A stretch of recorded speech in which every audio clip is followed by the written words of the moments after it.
Hi, my name is Ragnar. I am 31 years old from Jakarta, Indonesia. I suffer from a rare brain condition called AVM, is short for Arteriovenous Malformation. It's an abnormal tangle of blood vessels that disrupts blood and oxygen flow in the brain. It's something you're born with, but often goes unnoticed until it's too late.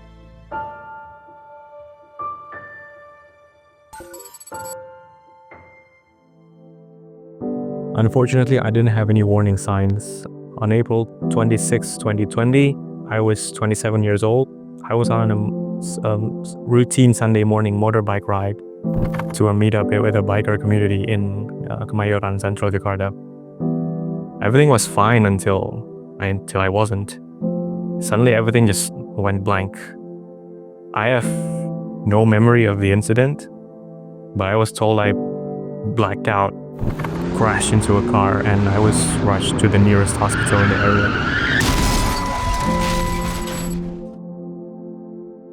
The first hospital misdiagnosed me with a concussion from the crash. It was during early COVID-19 pandemic, so there were delays and incorrect treatment.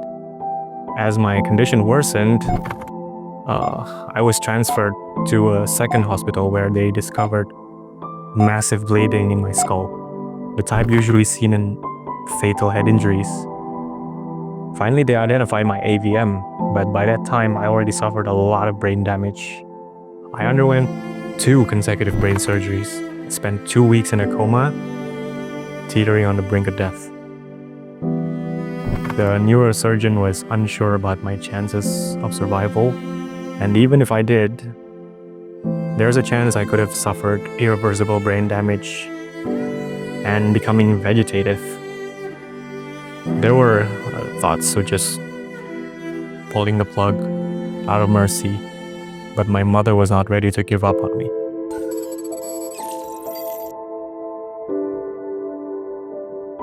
Yeah, it was short of a miracle.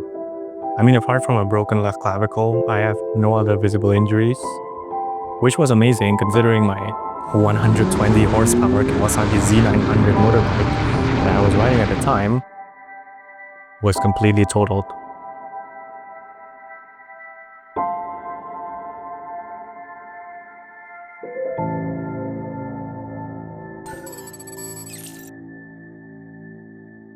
No, it wasn't.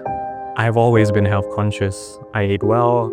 I stayed active with all kinds of sports, from weight training, martial arts, swimming, parkour, and all sorts of sports, you name it. I never even smoked and I rarely drank, but despite all that, in an instant, I went from being fit and energetic to relearning basic tasks.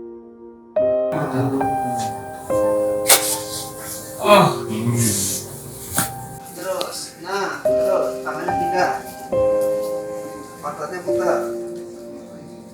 Iya ya.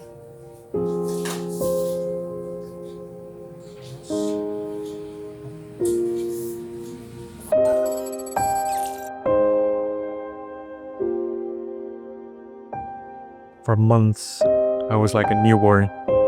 I act childishly, I was confused, unable to walk, talk, go to the potty, or even feed myself.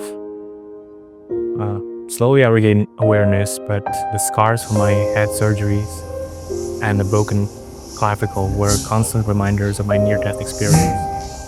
I went from being an outdoor-loving, active professional to struggling with the basic activities like standing, sitting, showering, writing, things that you would normally do every day. And along with that goes my job, my social life, my savings, my self-respect, and my relationships.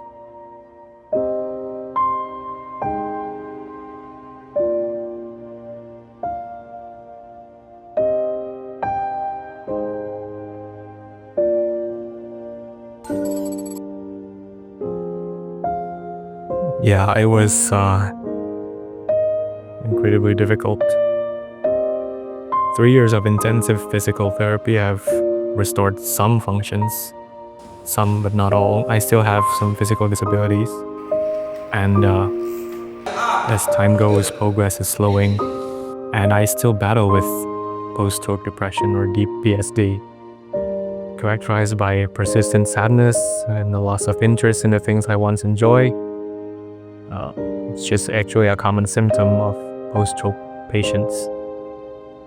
The frustration of not having the physical ability for activities that I used to participate in led to irritability, which further pushed people away. And that leaves me feeling isolated, which worsened my condition and slows down recovery.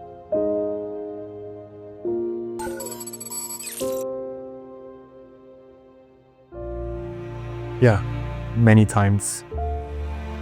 Especially since this happened in my early 30s, which is often considered the prime of life. I wonder if all my effort is worth it, or I should just accept my fate and take my own life. Despite everything, I push forward, knowing this life is the only chance I have, and in honor of those who fought so hard for my life. The support from my amazing mother, my family, a few close friends has kept me going. Without them, I might not have made it this far.